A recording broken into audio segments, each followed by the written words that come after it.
గాథను గమనిస్తే రామావతారాన్ని జ్ఞప్తికి చేసుకోవాల్సి ఉంటుంది. త్రేతాయుగంలో వానర వీరుడు వాలి బ్రహ్మను గూర్చి తపస్సు చేసి వింత వరం పొందుతాడు.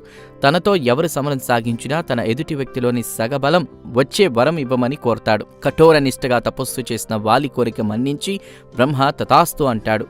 వరగర్వంతో వాలి తన సొంత సోదరుడైన సుగ్రీవుని భార్యను చెరబట్టి అనుచిత కార్యానికి తలబడతాడు. సుగ్రీవునితో శ్రీరామచంద్రుడి మైత్రిబంధం ఏర్పడ్డాక వాలిని హతమార్చి ధర్మరక్షణ చేస్తానని సుగ్రీవునికి మాట ఇస్తాడు. అయితే వాలితో ఎదుట నిలబడి పోరాడడం ఎవరికైనా అసాధ్యం కావడంతో చెట్టుచాటు నుంచి వాలిని వధిస్తాడు. అయితే అంతిమకాలంలో వాలికి జ్ఞానోదయం కలగడంతో ముక్తిని ప్రసాదిస్తాడు. గాంధారి శాపం ప్రకారం యదువంశంలో ముసలం పుట్టి సమూలంగా వంశక్షయమైపోతుంది. చివరిగా శ్రీకృష్ణుడు ఇక్కడి ప్రభాస తీర సమీపాన ఒక కాలిపై మరొక కాలు పెట్టి పరుండి ఉన్నప్పుడు ఒక వేటగాడు మృగాలను వేటాడుతూ వేసిన బాణం శ్రీకృష్ణుని పాదానికి గుచ్చుకుంటుంది.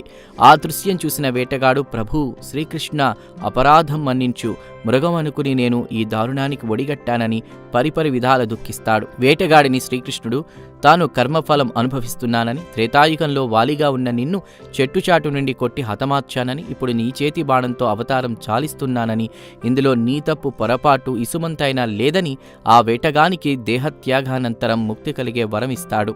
ఈ ఘట్టం జరిగిన ప్రదేశం శ్రీకృష్ణ నిర్యాణం చెందిన ప్రాంతం ఇక్కడి కృష్ణక్షేత్రమే.